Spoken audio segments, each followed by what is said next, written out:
여러분,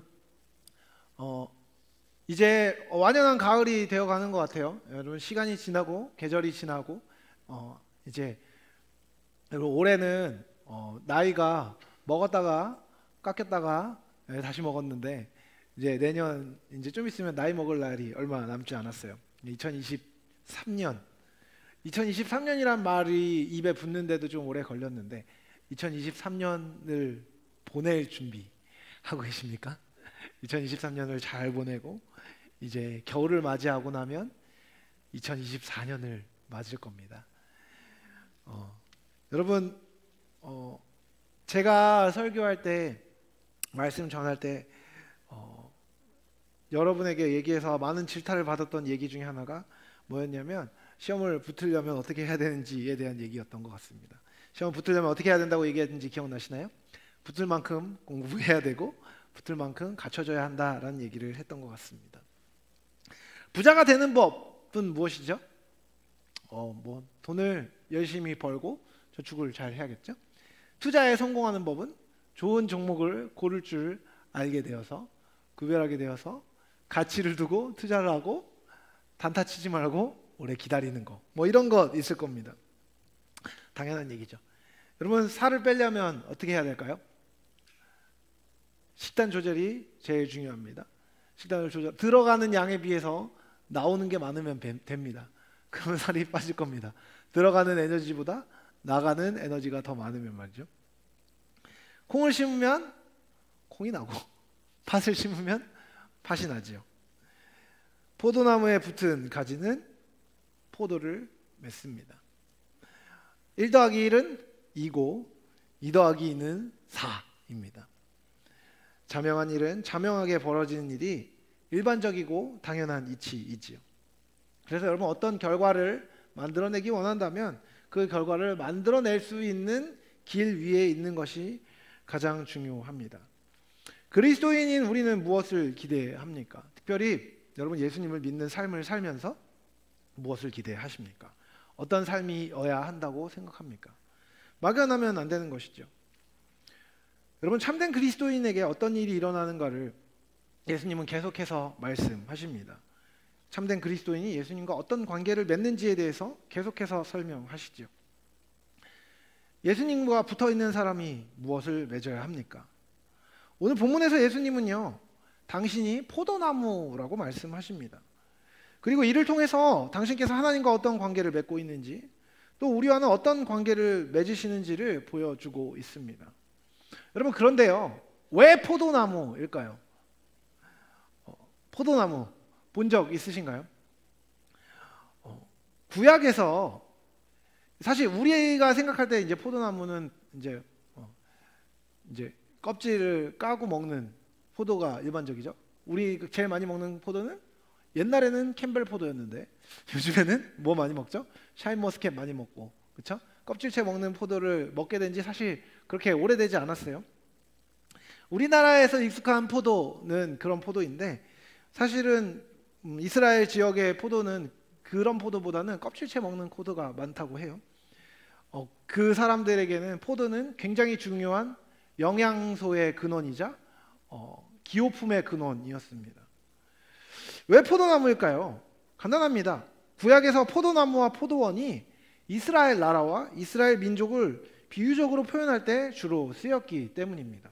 그러니까 우리 입장에서 포도나무 하면은 샤인머스켓이나 캠벨 포도가 생각날 텐데, 이스라엘 사람들에게 나는 포도나무다라고 얘기하면 사람들이 직접 연결시킬 수 있는 개념이 있었다는 것이에요. 특별히 이스라엘을 포도나무라고 부를 때는요, 안타깝게도 좋은 포도나무라고 선언되지 않았습니다. 구약 성경에서, 예언서에서 이스라엘 백성은 열매 맺는 것에 실패한 포도나무에 주로 비유되곤 했습니다. 그러면 이스라엘 민족은요, 하나님 앞에 선택받은 민족이었습니다. 이 사실은 부정할 필요가 없습니다. 하나님은 그들을 택하셨죠. 근데 그들을 왜 택하셨는지가 매우 중요합니다. 그들이 다른 민족보다 더 특출나거나 탁월했기 때문일까요? 유대인의 교육 방식 얘기하면서 유대인들이 얼마나 머리가 좋은지, 얼마나 똑똑한지, 얼마나 돈을 잘 버는지, 그들의 교육 방식이 얼마나 훌륭한지 이런저런 이야기들을 많이 하지만요, 사실 이스라엘 백성이 선택받은 것은요, 그들의 탁월함이나 그들의 특출남, 그들이 다른 사람들보다 더 존귀하였기 때문은 아니었습니다. 아브라함을 선택하셨을 때부터 생각해 보면요, 아브라함도 사실 별 볼 일 없는 사람에다가 나이도 많고 새로운 일을 하기에 부족한 사람이었습니다. 이스라엘 민족을 인도할 수 있는 사람이라고 불렸던 모세도 동일했죠. 유능했지만 부름받았을 때는 80세 때였고요, 가망이 없는 시간이었습니다. 그들이 능력이 있기 때문에 그들을 선택하신 것이 아니었다는 것입니다. 오히려 하나님은 그들을, 일반적인 그들을 혹은 연약한 그들을 택하셔서, 탁월함과 부족함을 동시에 갖고 있는 그들을 택하셔서 그들을 통해 다른 민족이 하나님을 따르는 것이 얼마나 좋은 것인지를 깨달아 알기를 원했습니다. 하나님을 사랑하고 하나님의 뜻을 사랑하고 하나님의 법을 쫓는 삶이 얼마나 아름답고 기쁘고 즐겁고 행복한지를 그들이 경험하고, 그 경험을 통해 다른 사람들이 그 삶을 알기를 원하셨던 것입니다. 결국 그들을 통해 다른 민족들, 만방이 하나님 나라의 아름다움을 보고 하나님 나라를 돌아오도록 하는 마중물 역할을 하기를 원하셨던 것이죠. 그런데 여러분, 이스라엘 나라는 어떤 결과를 가져왔습니까? 실패했습니다. 그들은 선택받았다는 것들을 자신의 어떠함으로 여겼습니다. 자신이 훌륭하기 때문으로 여겼다는 것이죠. 그들은 죽은 전통과 경직된 사상에 경도되어 버렸습니다. 사랑과 은혜 없는 선민의식에 휩싸였고, 참된 열매, 사랑의 열매, 의의 열매, 기쁨의 열매를 맺지 못했습니다. 포도나무에 달콤한 열매가 맺혀야 되는데 시고 쓰고 맛없는 열매만, 아니 그 열매조차 맺지 못하는 실패한 포도나무가 바로 이스라엘 민족이었고 이스라엘 나라였던 것입니다. 그런데 그 실패한 이스라엘 나라 안에 살고 계셨던 예수님께서 오늘 말씀하신 것입니다. 나는 참 포도나무다 라고 말이죠.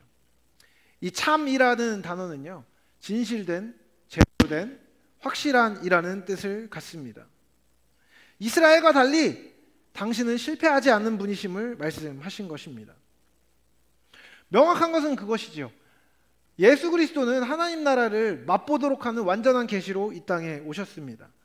예수님을 보면 예수님을 통해 하나님을 알게 됩니다. 그리고 하나님 나라의 가치와 아름다움을 알 수 있다는 것을 예수님은 자신 있게 말씀하고 계십니다. 농부이신 아버지가 만족할 만한 참된 사랑의 열매를 예수님은 맺으셨습니다. 여러분, 어떤 것이 그분의 열매 맺음을 알 수 있습니까? 그분은 하나님이셨는데 인간의 옷을 입고 이 땅에 오셨습니다. 그 자체가 사랑인 것이죠. 그럴 필요가 없는 일을 하신 것입니다. 그리고 그분의 죽으심은 그 사랑의 절정을 보여줄 것이었고, 그분의 다시 사심은 그 사랑의 완성과 그 능력의 완전함을 보여줄 것이었습니다. 그것을 예수님은 스스로 포도나무 되심을 선언하심으로 제자들에게 그리고 우리에게 알려주신 것입니다. 그런데 여러분, 오늘 이 비유에서 그것만큼이나 중요한 말이 있습니다.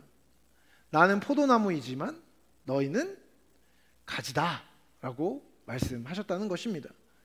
예수님을 믿는 성도인 우리가 가지라는 것이죠. 여러분 한 사람 한 사람이 예수님에게 붙어있는 가지인 것입니다.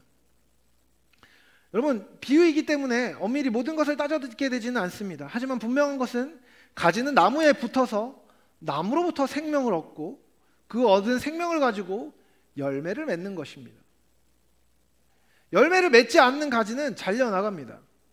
여러분, 왜 그렇습니까? 열매를 맺지 못하기 때문에 그 가지를 잘라내는 게 아니라는 것을 기억하십시오. 열매를 맺지 못하는 가지는 이미 죽은 가지이기 때문에 잘라내는 것입니다. 왜 그렇습니까? 결국 그것은 생명의 열매를 맺는데 어떤 도움도 되지 않고 물리적으로 거추장스러운 것이 되는 것입니다. 그래서 가지치기는 잔인한 게 아니라 자연스러운 일이 되는 것이죠. 결국 우리가 예수님께 붙어 있음이 우리가 이 땅에서 열매 맺는 삶을 사는 가장 확실하고 유일한 방법임을 예수님은 말씀하십니다. 그렇게 살 때 당연히 우리 삶이 유익할 것임이 오늘 가르침에서 드러나는 것이죠. 여러분, 오늘 이 비유에는 특별한, 흔한, 우리가 잘 알고 있는 표현이 나옵니다. 4절에 보면 내 안에 거하라, 나도 너희 안에 거하리라 라고 예수님이 말씀하십니다. 여러분, 그런데 가지는요, 포도나무에 붙기 위해서 애쓰지는 않습니다. 그렇지 않습니까? 나무에서 자라는 게 가지잖아요. 이 비유에서 거하라고 하시는 말씀은 무슨 뜻일까요? 그리고 그렇게 예수님이 어떤 말일까요? 예수님이 어떻게 우리 안에 거한다는 것일까요? 여러분, 이 거함이라고 번역된 헬라어의 원뜻은 지내다, 살다, 거주하다라는 의미입니다.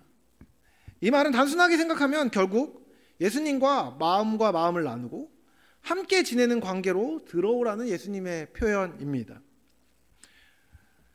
여러분, 결국 우리는 예수님을 알아야 합니다. 예수님이 어떤 분이신지를 알게 되고 그 예수님의 마음을 바라보고 그 마음 안으로 들어가라는 초청이 바로 예수 안에 거하라는 말이기 때문입니다. 그러면 우리 마음 안에 예수님의 마음이 온다고 예수님 말씀하십니다. 예수님의 생각과 사상, 마음속으로 들어가서 지내라고 예수님은 말씀하고 계신 것이지요. 여러분, 누구와 함께 생활한다는 것, 함께 지낸다는 것은요, 어떤 효과를 가져올까요? 적어도 의식하고 한마음이 돼서 살아가는 사람들은요, 같은 것을 공유하게 됩니다. 그리고 공간과 시간을 함께 공유하면 그 안에는 반드시 유대가 생기게 되어 있습니다. 그리고 그렇게 함께 공유하는 시간과 공간이 늘어나고 길어질수록 생각이 겹치게 되고 마음이 겹치게 되고 행동이 겹치게 되고 닮게 되고 사랑하게 됩니다. 상대방이 익숙해지고 그 익숙해지는 것이 드러나는 것이 동거의 유익입니다. 예수님 안에 거한다는 것은 무엇입니까? 예수님과 함께 사는 것입니다. 왜요? 왜죠? 그분을 알게 됐기 때문입니다. 예수님 안에 거하기 원하는 사람은요, 간단하게 말하면 그겁니다. 예수님이 좋은 겁니다. 예수님을 좋아하는 사람입니다. 예수님의 아름다운, 예수님의 능력을 발견한 것이죠. 예수님하고 친해지고 싶은 것입니다.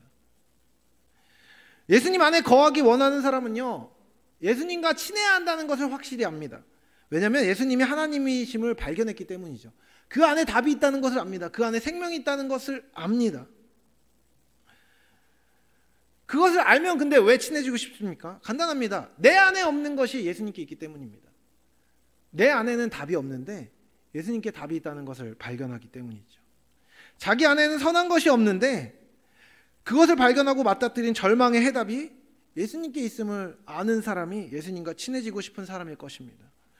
그러면 생명이 있는 곳, 해답이 있는 곳을 찾아갈 수밖에 없게 되고 거기 거할 수밖에 없게 되는 것이죠. 7절에서 예수님 말씀하십니다. 너희가 내 안에 거하고 내 말이 너희 안에 거하면 무엇이든지 원하는 대로 구하라. 그리하면 이루리라. 여러분, 이 말씀의 의미가 무엇입니까? 예수님을 알고 그분의 뜻을 사랑하고 그분과 함께하는 것을 기뻐하는 사람은 기도에 응답받을 수밖에 없다는 것입니다. 왜요? 그의 생각이 예수님의 생각과 다른 것이 없어지기 때문입니다. 예수님을 알게 되는 것이죠. 구할 만한 것이 무엇인지 알게 되는 것입니다. 구할 것이 무엇인지를 알게 되는 것입니다. 그러면 그의 소망은 예수님과 있다할 것이고 그 바람은 이루어질 수밖에 없는 하나님의 뜻 안에는 소망이 될 수밖에 없기 때문이죠. 여러분, 예수님은요, 계속해서 이 거함을, 함께 지냄을 사랑과 연결시키십니다. 불완전한 누군가와 달리 예수님과 함께 있으면 그것은 반드시 사랑으로 이어집니다. 왜죠? 그 안에 우리를 향한 한없는 사랑과 자비, 은혜가 있기 때문입니다. 예수님 자신이 사랑이시기 때문입니다. 예수님은 하나님의 완전한 사랑이시고 값없는 은혜이시며 놀라운 지혜이십니다. 그것이 예수의 생애와 삶을 통해 우리에게 알려진 신비한 구원의 복음입니다. 그리고 그 복음의 은혜를 우리가 잊게 되면 그것을 우리가 또한 입혀주기를 원하게 되는 것입니다. 여러분, 예수님 안에 거하는 자는 반드시 사랑하게 됩니다. 이 방향은 두 가지입니다. 먼저는 우리를 사랑해 주시는 예수님, 하나님을 사랑하게 될 것입니다. 우리를 향한 사랑이 확인되어 알게 될수록 우리는 주님을 사랑하게 됩니다. 그리고 또 하나가 있는데 그 예수님이, 그 하나님이 사랑하는 것을 사랑하게 됩니다. 연인이 선호하게 되는 것을 함께 사랑하게 되듯 우리는 우리의 사랑이신 하나님이 사랑하는 이들, 즉 우리 옆에 있는 이들을 사랑하게 될 것입니다. 내가 너희를 사랑한 것 같이 너희도 서로 사랑하라는 12절의 말씀은 명령이지만 또한 그와 같이 되어질 모습에 대한 선언이기도 합니다. 그렇다면 하나님을 향한 사랑, 이웃을 향한 사랑은 어떤 모양으로 나타날까요? 분명한 것은 이것은 다른 성향으로의 변화라는 것입니다. 여러분, 하나님을 만나고 예수님을 사랑하게 되면요, 이전과는 달라집니다. 변화된다는 것이죠. 예수님의 사랑 안에 거하지 않던 시기와 거하게 되어 그분 안에 연결되어 그분이 우리 안에 있게 되는 시기는요, 확실한 차이점을 갖게 됩니다. 여러분, 이것은요 갑자기 기질이 변한다는 얘기가 아닙니다. 예수님을 믿고 사랑하게 되면 MBTI가 변한다는 얘기가 아닙니다. 외향적인 애가 내향적이 된다는 게 아닙니다. ISTJ가 ENFP가 된다는 얘기가 아니라는 것이죠. 여러분, 사실 툭 까놓고 얘기하면 여기에 좀 오지랖이 넓고 정이 많고 정을 내는 것을 잘하는 사람들이 있고 조금 차갑고 조금 더 다른 사람에게 관심을 덜 기울이는 성향의 사람들이 있는 것은 사실입니다. 천성적으로 좀 착한 사람들도 있잖아요. 아니요? 있잖아요. 반면 천성적으로 저처럼 딴 사람한테 별 관심이 없는 사람도 있을 수 있습니다. 하지만요, 여러분, 원래 갖고 있는 기질의 부드러움이나 온유함이나 그런 정 많음이 사랑은 아닙니다. 오히려 내 안에 있는 원래 모습이 하나님의 뜻과 마음을 살핌으로 사랑으로 바뀌고 다른 반응을 선택하게 되는 것이 사랑인 것이죠. 그와 같은 사랑의 모양에 대한 묘사가 고린도전서 13장에 나오는데, 고린도전서 13장은 일명 사랑장이라고 부릅니다. 이것은 사랑 자체의 속성과 모양에 대해서 이야기해 줍니다. 13장 4절부터 7절까지를 제가 읽어드릴게요. 한번 들어보세요. 사랑은 오래 참고, 사랑은 온유하며, 시기하지 아니하며, 사랑은 자랑하지 아니하며, 교만하지 아니하며, 무례히 행하지 아니하며, 자기의 유익을 구하지 아니하며, 성내지 아니하며, 악한 것을 생각하지 아니하며, 불의를 기뻐하지 아니하며, 진리와 함께 기뻐하고, 모든 것을 참으며, 모든 것을 믿으며, 모든 것을 바라며, 모든 것을 견디느니라. 사랑은요, 사랑하는 대상을 향한 인내와 온유함을 포함합니다. 그래서 함부로 시기하지 않고 상대방이 갖고 있는 것을 내가 갖고 있지 않다고 시기하거나 질투하지 않고 자기 안에 있는 것을 자랑하지 않습니다. 자의식이 과잉이 되어서 교만하게 행동하지 않습니다. 그래서 대상을 향해서 무례하게 행하지 않고 정중하게 행동하고 자신의 유익보다 상대의 유익을 구하고 쉽게 화를 내거나 악을 도모하지 않습니다. 불의를 미워할 것입니다. 왜 그렇습니까? 불의가 사랑의 대상을 악하고 연약한 상태로 내몰 것을 알기 때문입니다. 그래서 진리와 함께 기뻐하고 참고 믿고 소망하고 견디는 모양을 갖게 됩니다. 이전에 그렇지 않던 사람이 그렇게 되는 것이죠. 그것이 사랑입니다. 여러분, 예수님 안에 거하면요, 이 사랑을 하게 되는 것입니다. 이 사랑이 없던 사랑이 생겨나는 것이죠. 예수 안에 옮겨지는 것은요, 반드시 변화를 생산해내게 되어 있습니다. 사실 설교 시간에 은근히 제 얘기를 별로 안 한 것 같은데, 제가 저에 대해서 소개할 때, 옛날에 어땠는지 소개할 때 그런 얘기를 한 적이 있었어요. 기억나시는지 모르겠어요. 저는 성취 중심적인 삶을 살았습니다. 그리고 굉장히 성공을 추구했습니다. 성공하고 싶었어요. 제가 중학교 1학년 때 읽은 책 중에 성공하는 사람들의 7가지 습관을 중학교 1학년 때 읽었습니다. 성공하고 싶었어요. 점수를 많이 맞고 100점 맞고 공부도 잘하고 똑똑하고 1등도 하고 싶고 이것저것 다 잘하고 싶었습니다.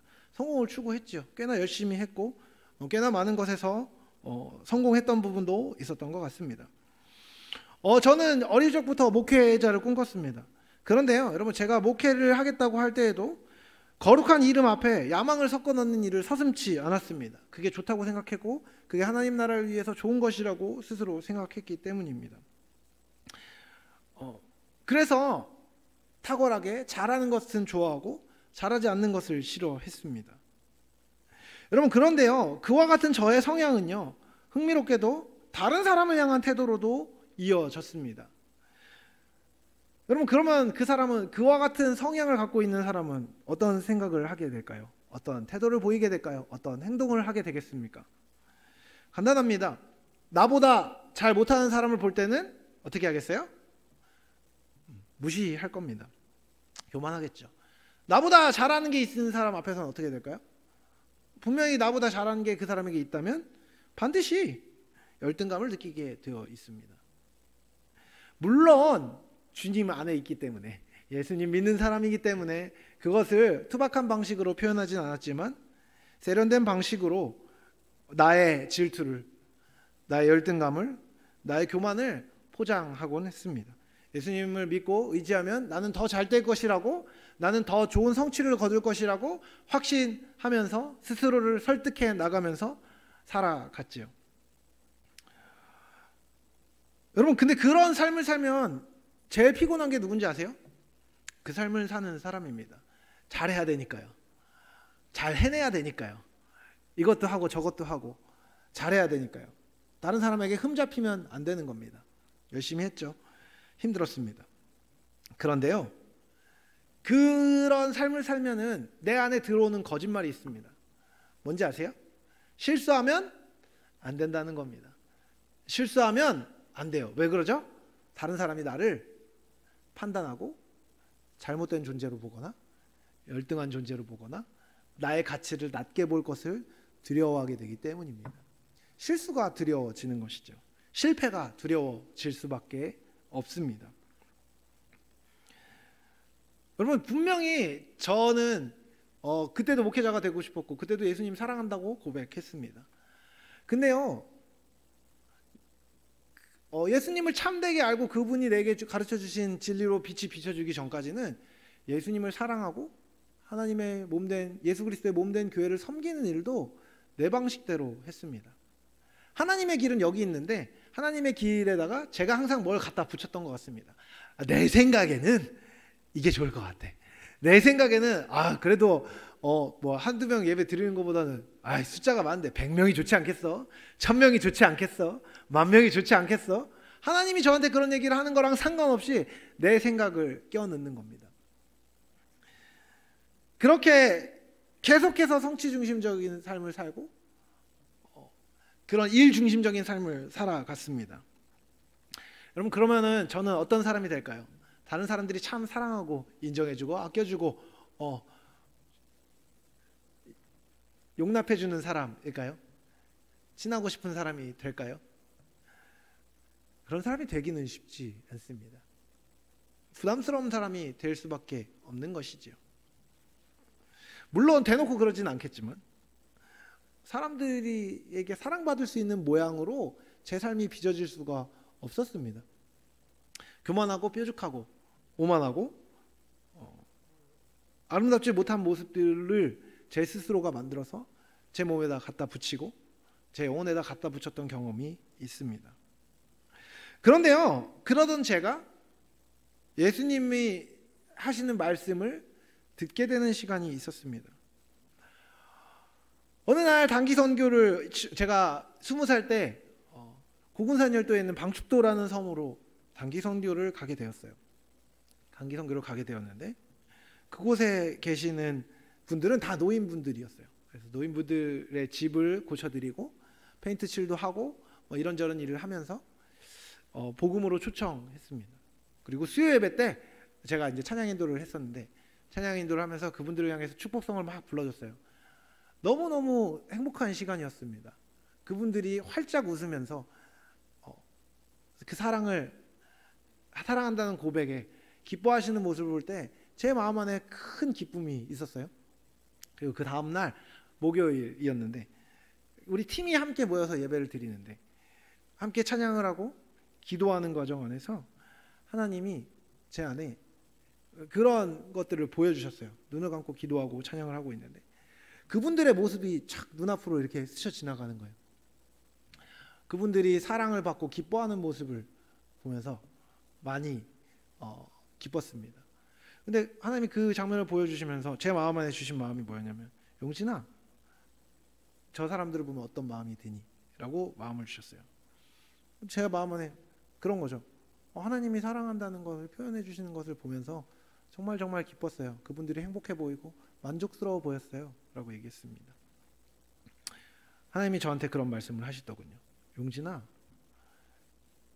저 영혼들을 내가 사랑하는 이유가 그들이 무엇을 잘하기 때문이 아니라 내가 그 영혼을 귀히 여기기 때문이란다. 용진아, 내가 너를 그렇게 귀하게 여기고 내가 너를 그렇게 사랑한다. 네가 무엇을 잘하지 않아도 나와 함께 있을 때 내가 너를 귀하게 여기기 때문에 너를 사랑한다. 용진아, 그 사랑으로 용진이 네가 나를 대신해서 널 만나는 사람들을 사랑해 줄 수 있겠니? 라고 제 영혼에 거부할 수 없는 확실한 말씀으로 주셨어요. 제가 그날 울었습니다. 어떻게 울었냐면 엉엉 울었습니다. 어떻게 울었냐면 이거 한 통을 제가 다 썼어요. 누워가지고 새 걸 뜯었는데 단기 선교 가면 물품 갖고 가잖아요. 1시간 반 동안 누워서 울고 있었습니다. 예배 드리고 있다가 갑자기 옆에 울고 있으니까 저를 옆으로 다들 치워줬어요. 옆에다가 휴지만 놔두고 휴지 막 쌓이고 콧물 막 쌓이고 쭉 쌓이고 그렇게 울고 하나님이 저를 존재로 만나주시는 경험을 했습니다. 예수님이 나를 사랑하심이 이런 방식이구나. 나를 나의 행함으로 보지 않으시고 나의 존재를 귀히 여기셔서 나를 당신을 닮은 성품으로 바꾸기 원하시고 그것을 기쁨으로 함께 동행하며 행하시는 분임을 알게 되었습니다. 알게 되는 것이죠. 나 자신을 바라보시고 나의 존재를 직시하고 사랑하는 분이심이 저에게 알려졌습니다. 알게 되었던 것이죠. 머리로가 아니라 제 영혼의 고백으로 알게 되었습니다. 그 예수님의 사랑은요, 충분했습니다. 완벽했죠. 완전했습니다. 부족함이 없었고 그 사랑으로 나를 보고 계시는, 완전하게 사랑하고 계시는 것들에 대해서 100% 믿게 되었어요. 어려운 영어 빼고 예수님이 나를 그렇게 완벽하게 내 존재를 내 행위에 따라서가 아니라 존재 자체를 사랑하심으로 나를 변화시키시는 그 은혜를 알게 됐고 그 사랑은 좋았습니다. 부족함이 없고 그 기쁨과 가치가 충만함이 알아졌어요. 알게 되더라고요. 그때부터 제가 예수님이 나의 주 나의 하나님이 되셨던 것 같습니다. 그리고 나서 이게 가끔 주책인데 예수님 부르기만 해도 좋은 이름이라는 이야기를 제가 하면 눈물이 납니다. 그것을 위해서 다른 것은 배설물같이 여겨진다라는 말이 무엇인지 제가 알게 되었어요. 그리고 예수님과 바른 관계를 맺기 위해 필요한 모든 것이 중요해졌습니다. 같이 있어졌어요. 나의 성취가 아니라 하나님의 존재를 대하는 방식으로 말미암은 기쁨이 나의 삶의 목적이 된 것이죠.